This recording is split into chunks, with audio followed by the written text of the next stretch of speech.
সেটাই তো বলি, পার্সেলে এটাই এসেছে? এটাই অর্ডার করেছিস? আমার কি শাড়ি কম আছে ঘরের? যাই হোক, আয় পরিয়ে দিচ্ছি। রাহা সম্পূর্ণ কথাটা বলতেও পারল না। হতাশ হয়ে মনে মনে ভাবলো, যা, বলবোই না আর কিছু। মায়ের সাহায্যে শাড়িটা পরলো। মাঝারি সাইজের সুন্দর সিল্কি চুলগুলো ছেড়ে দিয়ে একটা পাঞ্চ ক্লিপ লাগিয়ে নিল। কানে ছোট একজোড়া দুল পরে নিল। গলায় চিকন একটা চেন, সাথে ছোট্ট ঝলমলে একটা লকেট, ঠোঁটে হালকা রঙের লিপস্টিক। সাজুগুজু শেষ করে রাহা আয়নার সামনে দাঁড়িয়ে নিজেই হতবাক হয়ে তাকিয়ে রইল। নিজেকে এক অন্য রূপে দেখছে যেন। আজকের মতো এতটা মন দিয়ে কখনো নিজেকে এভাবে সাজায়নি সে। মনে মনে ভাবলো, আমি কি নিজের জন্য সেজেছি? মন উত্তর দিল, বোকা মেয়ে, নিজের জন্য নয় বরং অন্য কারো সেজেছে বলেই এই সাজে এত যত্ন। তাহলে কার জন্য সেজেছি? মন আর কোনো উত্তর দিল না। রাহা অস্থির হলো। আয়নাতে নিজেকে দেখে নিজেই কেমন লাগছে। অস্থির হয়ে মাকে ডেকে বলল, আম্মু দেখে যাও না, তোমার মেয়েকে একদম মহিলা মহিলা লাগছে। মনতাহারা হাতের কাজ রেখে মেয়ের কাছে আসলো। শাড়ি পরিহিত মেয়েটাকে নিজের মনে আনন্দ লাগলো। সব সময় এটা সেটা ড্রেস পরে থাকে মেয়েটা, কে বাচ্চা বাচ্চা লাগতো, কিন্তু এখন কেমন স্বয়ং সম্পূর্ণ নারী মনে হচ্ছে। মেয়েকে কাছে টেনে মাথায় হাত বুলিয়ে দিতে দিতে বলল, মাশাল্লাহ, কারোর নজর না লাগুক। রাহা মুচকি হেসে বিড়বিড় করে বলল, কারো না লাগলে কেমনে হবে? একজনের তো নজর লাগতেই হবে। মনতাহারা কথাটা কতটুকু শুনলো কে জানে। মুচকি হেসে চলে গেল। রাহা বার কয়েক নিজেকে দেখে নিল। কি করবে এখন সেটা ভেবে পাচ্ছিল না। কোনো কিছুর উত্তর না পেলে সেটা নিয়ে মায়ের কাছে গিয়ে ঘ্যান ঘ্যান করাটাই তার কাজ। এবারও ব্যতিক্রম হলো না। সুন্দর করে শাড়ি সামলিয়ে ছোট ছোট পা ফেলে মায়ের কাছে গিয়ে বলল, আম্মু শাড়ি তো পরলাম, এখন কি করব? মনতাহারা মজার ছলে বলল, কিছু করার নাই যখন, তখন একটু নেচে দেখা।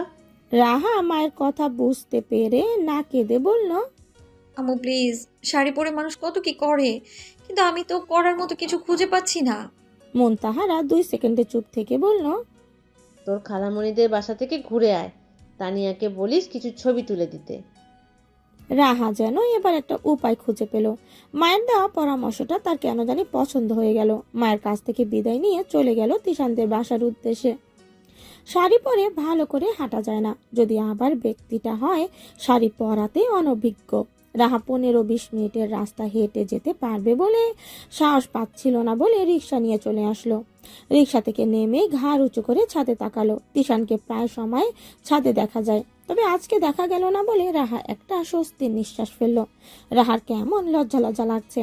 আগেরবার যখন তানিয়ার মেসেজকে তিশানের মেসেজ ভেবে শাড়ি পরে কাদা মাটি মাখিয়ে তিশানের বাড়িতে এসেছিল, তখন কি অপমানিত তাই না হতে হয়েছিল তাকে।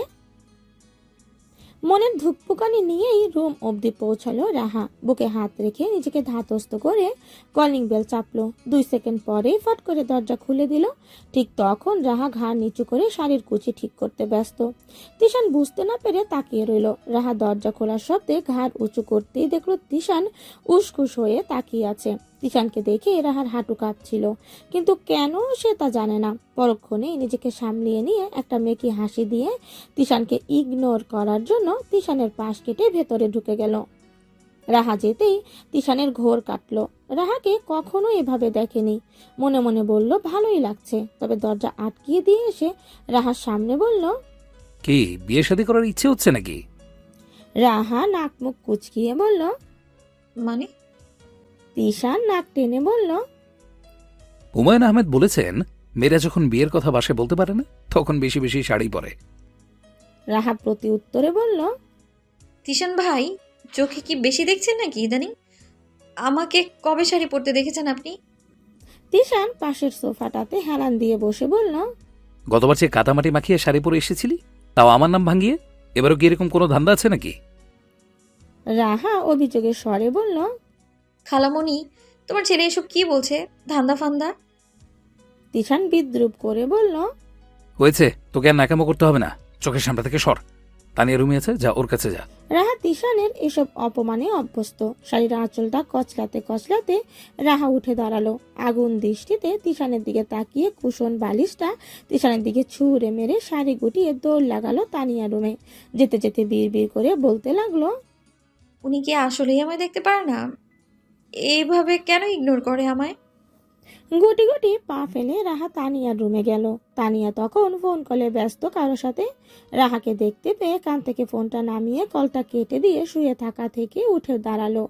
গায়ের ওড়না আর জামা টেনে টুনে ঠিক করে বসে রাহাকে আপাদ মস্তক দেখে শর্ট টেনে বলল, বাহ, এ কাকে দেখছি? খুব শাড়ি পরা হচ্ছে ইদানিং, ব্যাপার কি? রাহা তানিয়ার পাশে বসতে বসতে নাক টেনে বলল, দুই ভাই বোনের একই কথা। আমি তো আজকেই মাত্র শাড়ি পরলাম। তোমরা যেভাবে বলছো মনে হচ্ছে আমি কি না কি করে ফেলেছি। তানিয়া রাহার গাল টেনে দিয়ে বলল, হয়েছে, আর নাকে কানতে হবে না। চল ছাদে যাই তোকে নিয়ে। রাহা মুহূর্তেই উঠে দাঁড়ালো। তানিয়াকে আবদারের স্বরে বলল, তানিয়া আপু, তুমিও শাড়ি পরো না?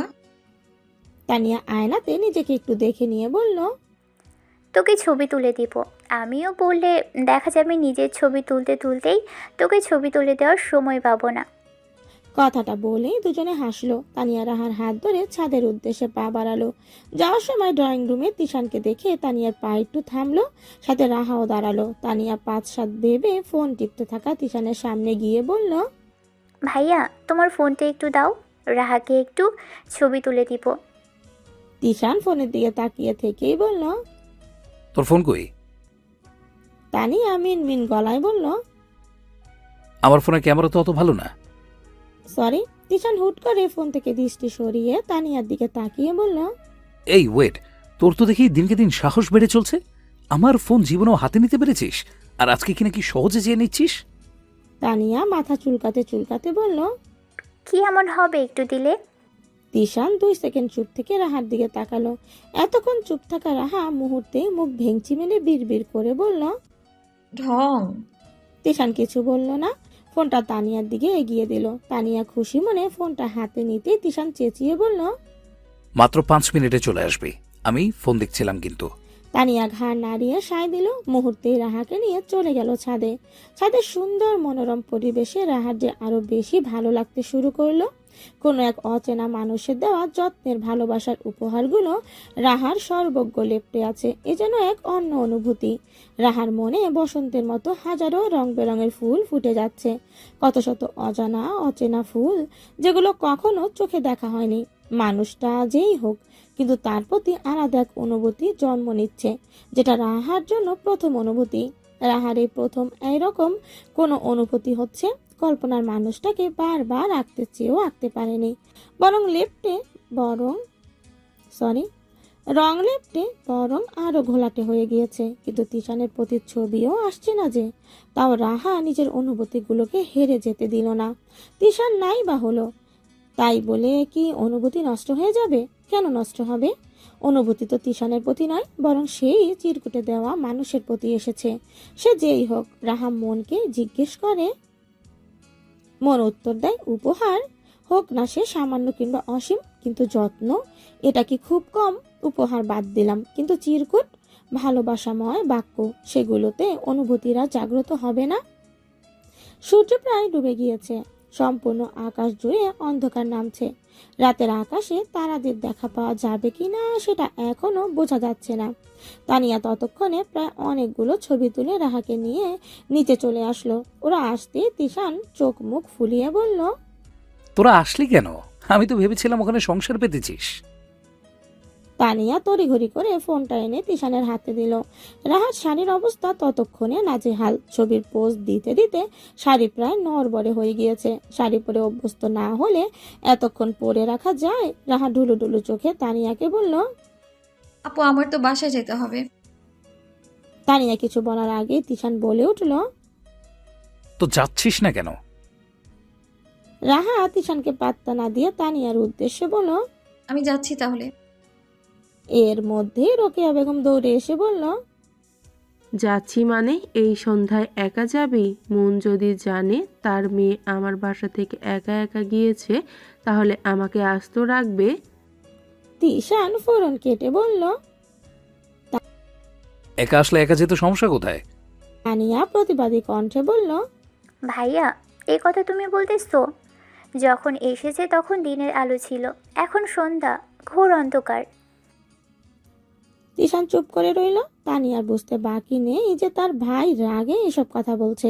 তা না হলে সে কখনো একটা মেয়েকে একা কোথায় যাওয়ার জন্য ফোর্স করার মতো লোক না। তানিয়া ভাইয়ের অবস্থা বুঝতে পেরে জিজ্ঞেস করলো, ভাইয়া, তোমার রেগে থাকার কারণটা কি বলো তো শুনি?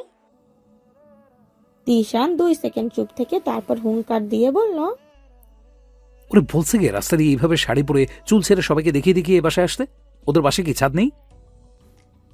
তানিয়া ফোঁস করে নিঃশ্বাস নিল। মনে মনে ভাবলো তার মানে এই জন্য এত রাগ। শান্ত কণ্ঠে মেকি হেসে বলল, ওর বাসায় ছাদ আছে, কিন্তু আমি তো নেই, তাই না ভাইয়া? একটু শখে শখে আসছি আর কি। তিশান চুপ করে আছে। রাহা বোকা চোখে তাকিয়ে রইল।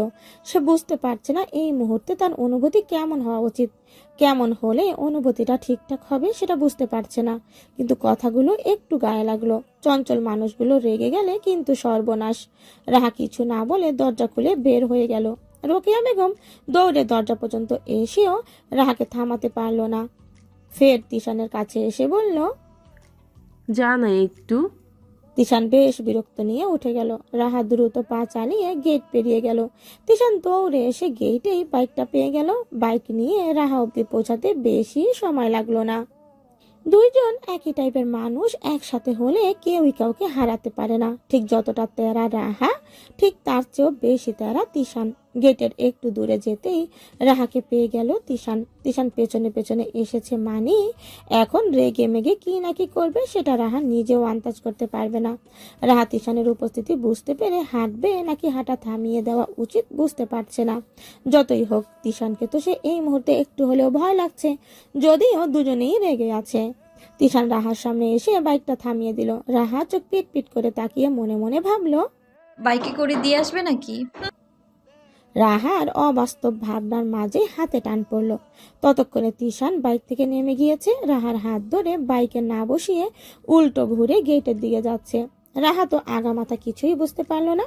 কই ভাবছিল ওর সাথে বাইকে করে যাবে না, আর সে কিনা উল্টো বাসার দিকে নিয়ে যাচ্ছে। রাস্তার মধ্যে তো চেঁচামেচিও করা যায় না, তাই রাহা চুপটি করে তিশানের কর্মকাণ্ড দেখছে। গেটে ঢুকতেই দেখা গেল তানিয়া চোখ মুখের বাজে অবস্থা করে হাতে একটা হিজাব নিয়ে দাঁড়িয়ে আছে। বোঝাই যাচ্ছে তিশানের কাজ এটা। তানিয়াকে দিয়ে জোর করে করানো হচ্ছে, আর তানিয়াও ভয় পেয়ে করে যাচ্ছে। তানিয়ার সামনে নিয়ে তিশান রাহার হাতটা কিছুটা ঝাড়া মেরে ছেড়ে দিল। রাহা মনে মনে দাঁত কিনমির করে ভাবছে, আসবো না আমি এই বেদ্যব বেটার সাথে। 16 আনা তেজ, শুধু নিজে তেজ দেখাতে পারলেই খুশি, অন্য কেউ দেখালে ইতিহাস ঘটিয়ে ফেলে খন্নাস বেটা। রাহার ভাবনার মাঝেই তানিয়া রাহার কানের কাছে গিয়ে মিনমিনিয়ে বলল, ভেবেছে তুই বহু দূর চলে গিয়েছিস, তাই তাড়াতাড়ি বাইক নিয়ে বের হয়েছে। তা না হলে সে আবার মেয়ে মানুষকে বাইকে করে নিয়ে ঘুরবে। এতে না আবার তার প্লাস্টিকের মান সম্মানটা খোঁড়া খোঁড়া হয়ে যাবে। কথাটা বলেই তানিয়া আর রাহা মুখ টিপে হাসলো। তিশান ধমকে উঠে বলল, তানিন, আবার টাইম নষ্ট করছিস। তোদের চামড়া কি গন্ডারের চামড়া নাকি রে? এত অপমান করার পরে আবার হাসতেছিস? রাহা মুখ ব্যাকা করে বলল, আর আপনার তো সিংহের চামড়া, কিছু বললেই গর্জে ওঠেন। কি ভাব! তানিয়া রাহাকে চিমটি কেটে মুখ বন্ধ রাখতে বলল। তিশান চোখ রাঙা করে তানিয়াকে বলল, কাজ কি আজকে শেষ করতে পারবি নাকি রাত পার হবে? তানিয়া মুখ থমথমে করার ভঙ্গি নিয়ে বলল, করে দিয়েছি। দুটো হিজাব পিন দিয়ে কোনো রকমে রাহাকে একটু হিজাব করে দিল। তানিয়া একটু ভালো করে হিজাব গুছিয়ে দিচ্ছিল, অমনি তিশান রাহার হাত ধরে টেনে নিতে নিতে বলল, হিজাব করে দিতে বলেছি, হিজাব করে ঢং করতে তো বলিনি। তো আর এত গোছগাছ কিসের? হিজাব তো হিজাবই। তানিয়া বড় করে নিঃশ্বাস টেনে নিয়ে দাঁড়িয়ে রইল। রাহা পেছনে তাকিয়ে তানিয়াকে হাতের ইশারায় টাটা দিচ্ছে। তানিয়া মেকি হেসে টাটা দিয়ে মনে মনে ভাবছে, বেচারিটাকে সম্পূর্ণ রাস্তাটাই টেনে টুনে হিঁচড়ে নিয়ে যাবে মনে হচ্ছে। ততক্ষণে অন্ধকার আকাশে চাঁদ নিজের সম্পূর্ণ আলো ছড়িয়ে দিয়েছে। তারারা উকি ঝুঁকি মারছে, মিটমিট করে হাসছে যেন তারাদের দলেরা। রাহার হাতটা যে তিশান গেটে থাকতে ধরেছিল এখনো ছাড়েনি। রাস্তা দিয়ে সাবধানে নিয়ে যাচ্ছে। এ পাশে গাড়ি থাকলে ও পাশে নিয়ে যাচ্ছে, ও পাশে গাড়ি থাকলে এ পাশে নিয়ে যাচ্ছে। গাড়ির রাস্তা পেরিয়ে একটা নির্জন সুন্দর রাস্তায় আসলো, যেখানে গাড়ি তেমন চলে না, মানুষজন হাঁটাহাঁটি করে। তিশান দ্রুত পা চালাচ্ছে। তিশানের সাথে হেঁটে পারছে না রাহা। তিশানের পায়ের সাথে পা মিলিয়ে হাঁটতে হাঁপিয়ে গেল। মনে মনে তিশানকে গালি দিয়ে বলছে, তিশানের বাচ্চা, একটু আস্তে হাঁট। মনে হচ্ছে আমাকে উড়িয়ে নিয়ে যাচ্ছে। বাপরে, আমি আর পারছি না হাঁটতে। কথাগুলো মনে মনে ভেবেই রাহা আর কুলোতে না পেরে তিশানের হাতে হাত রেখেই রাস্তায় বসে পড়লো। আচমকা তিশানের হাতে টান পড়তেই তিশান পেছন ফিরে দেখলো রাহা বসে পড়েছে। তিশান ভ্রু কুচকিয়ে জিজ্ঞেস করলো, সমস্যা কি? কি হয়েছে? রাহা হাঁটুতে মুখ গুজে বসেছিল। তিশানের কথায় কচ্ছপের মতো মুখ বের করে জোরে জোরে নিঃশ্বাস নিয়ে বলল, এভাবে কেউ হাঁটে? হাঁটতে হয় ধীরে সুস্থে। তিশান রাহার হাতটা ছেড়ে দিয়ে নিজের কোমরে এক হাত রেখে বলল। তোর থেকে এখন হাঁটা শিখতে হবে?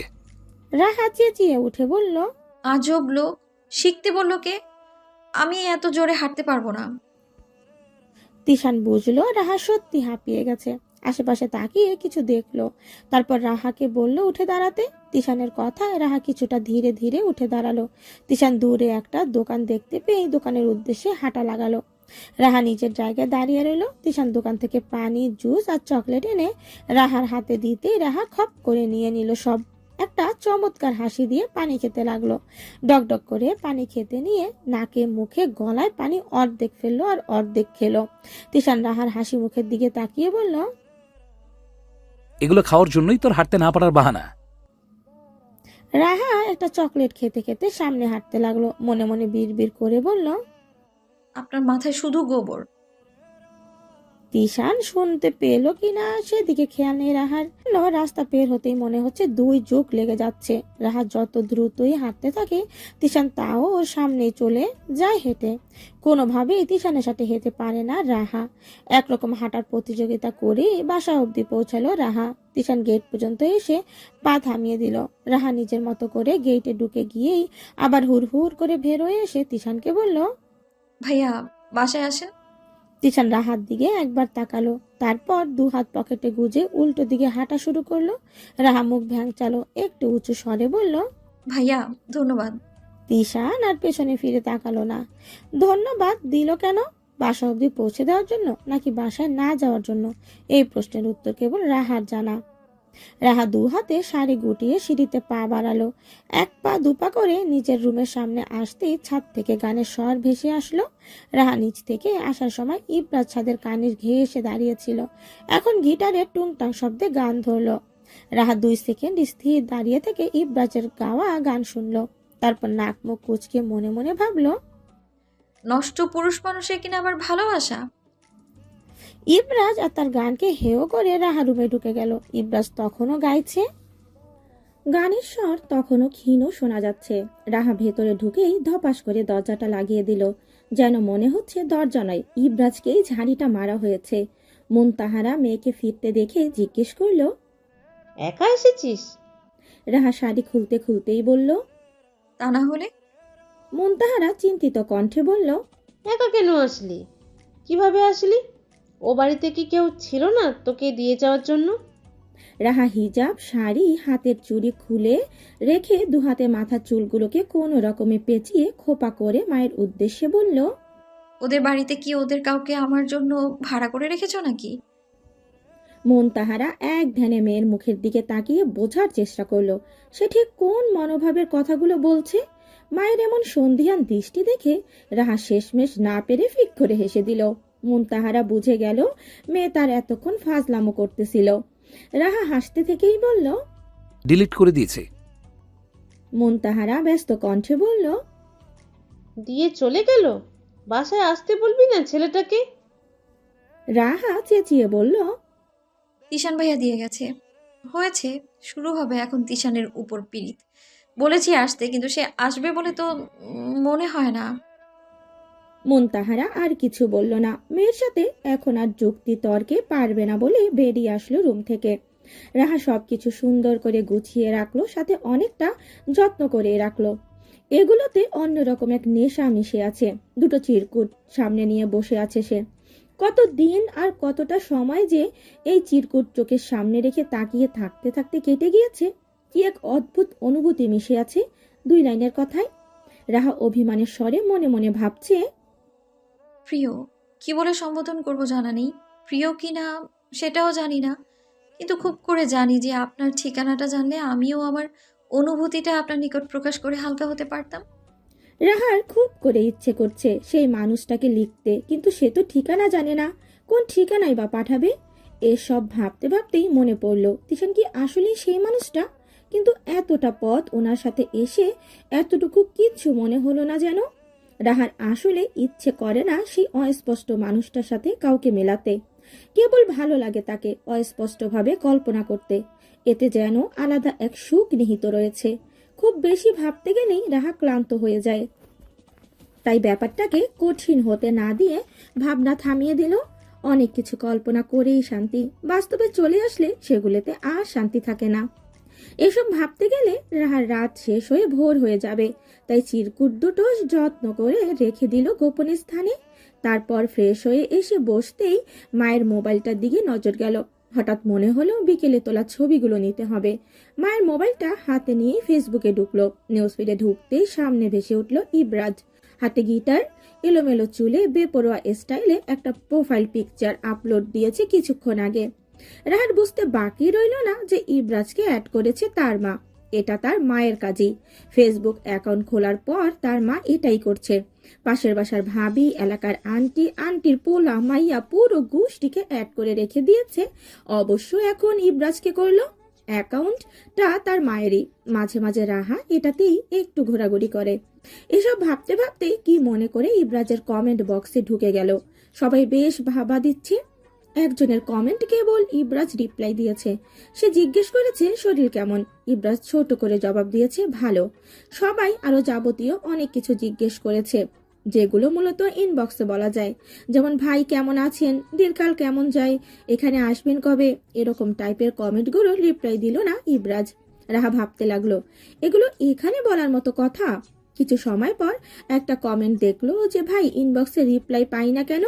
পরক্ষণে রাহার বুঝতে বাকি রইল না যে ইবরাজ ইনবক্সে রিপ্লাই দেয় না বলেই কমেন্ট বক্সে বলতেছে। কি মনে করে ইবরাজের প্রোফাইলে ঢুকতেই বুঝতে পারলো প্রায় অনেক দিন পর এই একটা পোস্টই সে করেছে। তা না হলে তার করা আগের পোস্ট বেশ অনেক দিন আগের। রাহা আর বেশি কিছু ভাবতে চাইল না তাকে নিয়ে। এমনিতেই অনেকটা সময় ইবরাজের পেছনে দিয়ে দিয়েছে। নিজেকে মারতে মন চাইল রাহার।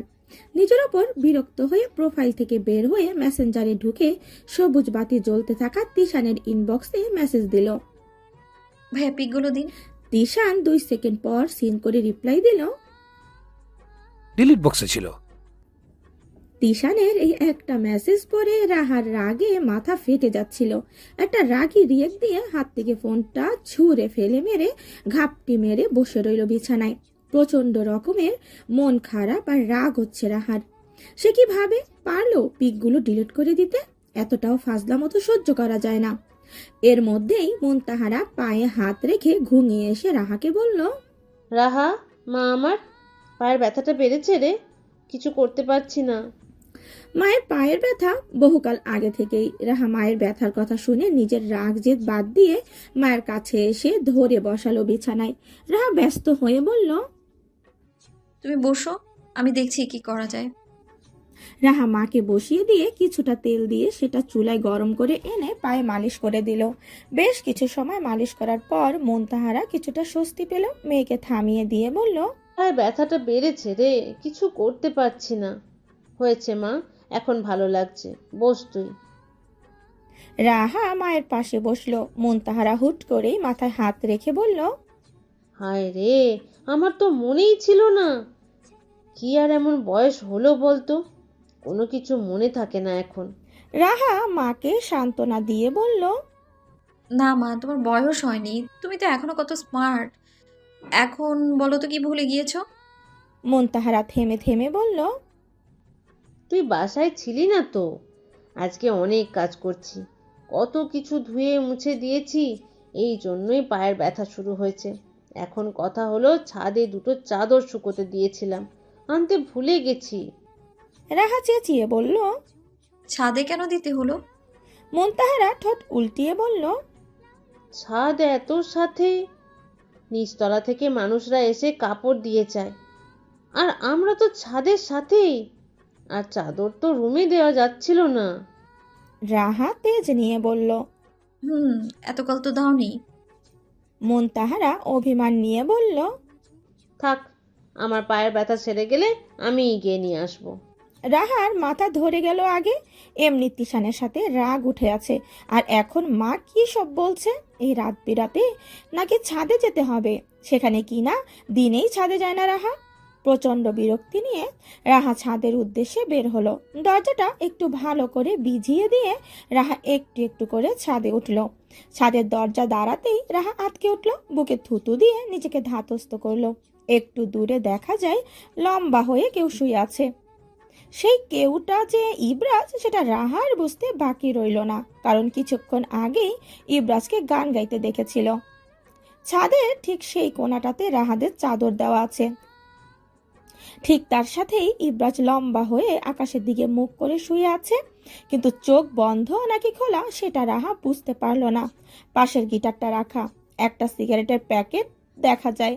এটা দেখতেই রাহা মুখ কুঁচকালো, বিড়বিড় করে বলল, নষ্ট পুরুষ। একবার ইবরাজের দিকে তো আরেকবার চাদরের দিকে আগাতে লাগলো রাহা। ছাদে কিছুটা অন্ধকার বটে, তবে চোখে দেখা যাওয়ার মতো আলো রয়েছে। রাহা পা টিপে টিপে চাদর অব্দি পৌঁছালো। দুটো চাদর যতটা সম্ভব মুঠো করে দুহাত দিয়ে বুক চেপে ধরলো। চাদর দুটো নিয়েই রাহার ইচ্ছে করছে খিঁচে একটা দৌড় মারতে, কিন্তু তা তো সম্ভব না। চাদর নিয়ে কি আর দৌড়ানো সম্ভব, তাও দুটো চাদর।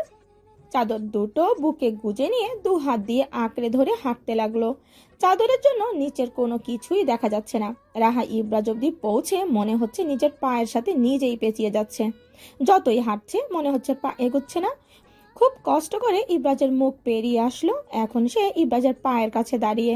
ইবরাজকে পার করে আসতে পারলো বলে একটা স্বস্তির নিঃশ্বাস নিয়ে যেই পা চালালো, অমনি নিচে কোনো কিছুর সাথে উষ্টা খেয়ে ধপাস করে পড়ে গেল।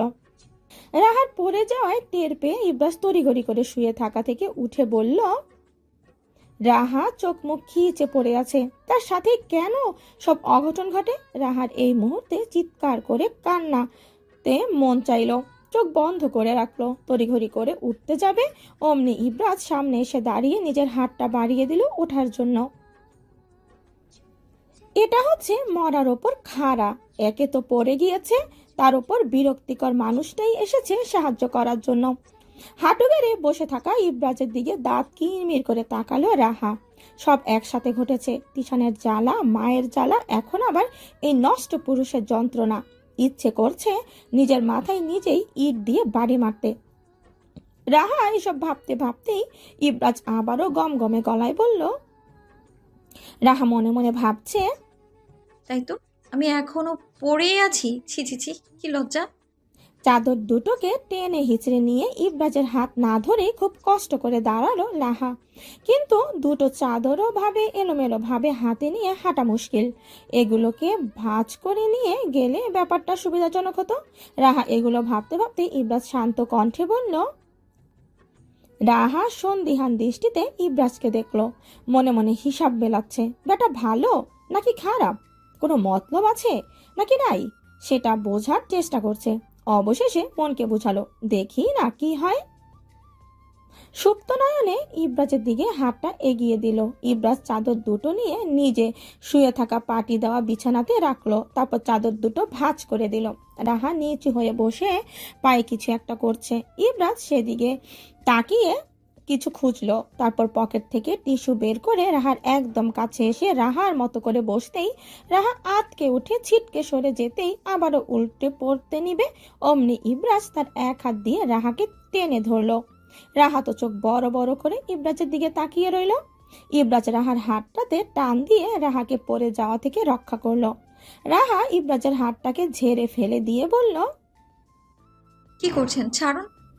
ইবরাজ ততক্ষণে রাহাকে ছেড়ে দিয়েছে, কিন্তু সাথে থেকে উঠে যায়নি।